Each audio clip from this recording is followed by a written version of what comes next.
oui, avec toujours la complicité de la régie, oui. Walf Quotidien, accueil mouvementé à New York, Pastef sabote la visite de Macky Sall. Nous allons nous arrêter sur cet actu phare pour parler de cette visite du président Macky Sall qui, nous rappelons, est en sommet aux États-Unis, sommet, la 78e sommet de l'Organisation nationale des Nations Unies. Birahim, Pastef sabote la visite de Macky Sall à New York. Nous avons eu quelques échos par rapport à cette visite et par rapport aux Sénégalais de New York qui ont quand même accueilli Macky Sall de la plus belle des manières. Oui, c'est, disons, tout à fait normal, cher, puisque je voudrais convoquer l'histoire. En 2012, ou plutôt en 2011, la M23 s'était rendue en France, devant le Palais Bourbon, pour critiquer le régime de Maître Abdoulaye Wade, vilipender, donc externaliser le combat qui était mené au Sénégal. On l'a internationalisé. C'était au Palais Bourbon. On se souvient encore de ces images en 2011, quand il s'agissait de dire non à une troisième candidature de Maître Abdoulaye Wade et surtout non à ce qu'on pourrait appeler un ticket présidentiel et le quart bloquant, entre autres. Puisqu'il y a eu des manifestations au Sénégal, un peu partout, mais il fallait au-delà montrer une image différente du Sénégal, mais à l'étranger, à l'international, ce qui a été fait devant le Palais Bourbon.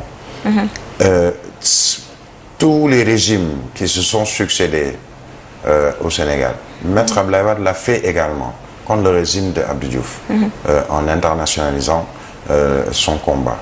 Aujourd'hui, Pastef, et pas seulement le parti Pastef, mais également d'autres formations politiques de l'opposition, depuis un certain temps, vont à l'étranger pour vilipender le régime actuel et surtout montrer à ces pays dits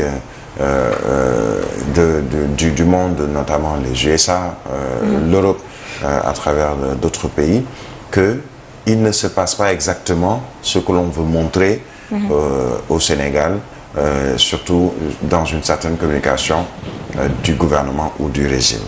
On a vu un Guy Marius Sagna, par exemple, se rendre en Europe, notamment en Europe du Sud, dans certains pays, l'Espagne, entre autres, pour montrer que, attention, il y a des choses qui se passent chez nous, dans mon pays, mais vous, de l'étranger, vous qui êtes dans la diaspora sénégalaise, vous qui accueillez des dirigeants africains, surtout des dirigeants sénégalais, sachez que ce qu'on vous dit ou ce qu'on vous montre n'est pas forcément la réalité. Quand le parti Pastef ou ex-parti Pastef s'organise de la sorte, c'est une manière également pour le parti de montrer que même si vous prenez un acte pour dissoudre notre parti, même si vous avez mis en prison plusieurs de nos responsables du parti, nous sommes encore existants et nous allons démontrer dans ce genre de manifestation que même si vous nous bloquez au Sénégal où on nous interdit pratiquement toute manifestation, ailleurs où il y a un peu plus de démocratie, on ne va pas nous interdire de manifester. Et la preuve, on va jusqu'à New York lors du sommet des Nations Unies où le président Macky Sall est invité et d'autres chefs d'État et de gouvernement. On va montrer qu'il y a des choses qu'il faut dénoncer au Sénégal et c'est le meilleur moyen et peut-être le meilleur endroit pour dénoncer tout ceci devant tout le monde entier, puisque beaucoup de chefs d'État, beaucoup de chefs de gouvernement, ils sont à New York pour ce sommet. Alors, c'est, disons, purement politique, légitime, mais surtout, c'est pas la première fois. Je donnais l'exemple au Palais Bourbon. Il y a eu d'autres exemples. Par exemple, aujourd'hui, le ministre qui est représentant du Sénégal à l'UNESCO, comment il s'appelle encore, l'ancien journaliste, son nom va me revenir. Plusieurs fois, il s'est attaqué à Maître Abdoulaye Wade, Souleymane Jules Diop, plusieurs fois, à l'étranger. On se souvient de ces politiques. La même chose s'est produite avec Emmanuel Macron également. C'est-à-dire que c'est une stratégie. Maintenant, la finalité ou les résultats de cette stratégie, on peut peut-être se poser des questions. Est-ce que cela a une incidence sur la marche peut-être du régime actuel ou la marche du pouvoir? C'est une interrogation, puisque certains vous diront que à côté de cette manifestation de PASTEF, il y a eu des manifestations d'accueil chaleureux de Benno Bokk Yakaar ou l'APR, avec même s'il y a certaines vidéos qui montrent qu'il n'y avait pas que des Sénégalais à cette manifestation de Benno Bokk Yakaar pour accueillir le président Macky Sall et son épouse à New York, qu'il y avait peut-être d'autres nationalités, notamment la Mauritanie, des Mauritaniens, des Maliens. C'est une vidéo qu'on a partagée.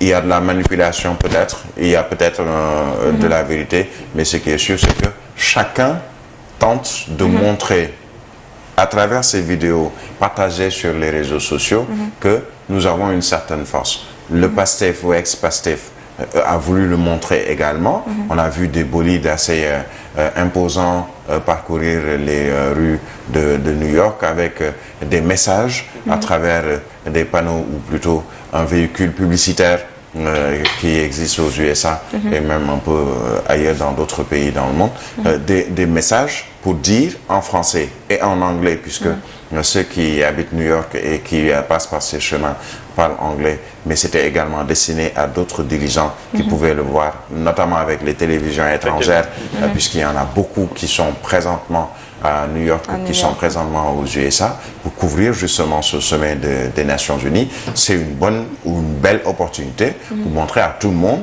pas seulement aux USA et aux dirigeants de ce monde, mais également à travers les télévisions étrangères, que attention, ce qui se passe au Sénégal, ce n'est pas de la démocratie.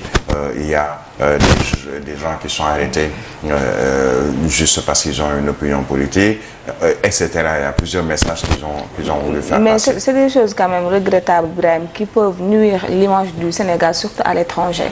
Oui, mais bon, c'est regrettable, bien entendu. Mais est-ce que nuire l'image du Sénégal ne vient pas des deux camps? L'un, c'est-à-dire l'opposition.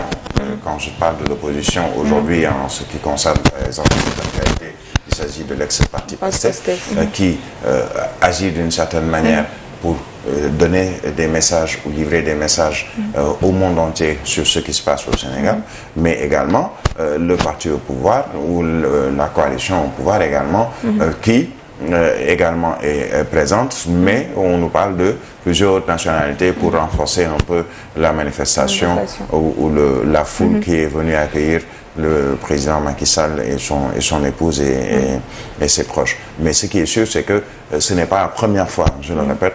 Est-ce que cela peut nuire à l'image du Sénégal? Pas forcément, mais au moins ça permet à ceux qui sont peut-être à l'étranger, ceux qui sont peut-être des partenaires du Sénégal, de se dire, mais attention, il faut qu'on le voie. Est-ce que sur tel point, on nous a alertés en nous disant qu'il n'y a pas de démocratie, ben, on a, nous, de la France, de l'Allemagne, de l'Angleterre ou des USA, nos mécanismes pour vérifier si effectivement il y a la démocratie au Sénégal ou pas, puisque ce sont des partenaires stratégiques au plan financier, au plan économique, entre autres, et qui vont se dire, mais écoutez, je ne vais pas mettre mon argent ou mes sous dans un pays où il y a trop de difficultés. Est-ce que cela ne risque pas d'empiéter ou en tout cas d'avoir des conséquences sur moi, le financement que j'apporte à ce pays ou l'économie que j'essaie d'aider dans ce pays? Je ne le pense pas, puisque aujourd'hui, on a vu qu'il y a de plus en plus de financement. Le Sénégal a une bonne signature, comme on le dit. Beaucoup de pays étrangers, de partenaires sont en train de revoir leur partenariat avec le Sénégal, mais dans un plan purement positif. Et on a vu, par exemple, qu'il y a un journal ou plusieurs autres journaux qui parlent de l'agenda surbooké du président Macky Sall, qui est quand même reçu à la Maison-Blanche, invité à un dîner, qui a discuté avec le secrétaire général des Nations Unies, qui a discuté avec d'autres premiers ministres, notamment, je pense, le premier ministre de l'Italie, ou la première ministre de l'Italie, donc d'autres dirigeants de ce monde qui veulent une photo avec Macky Sall.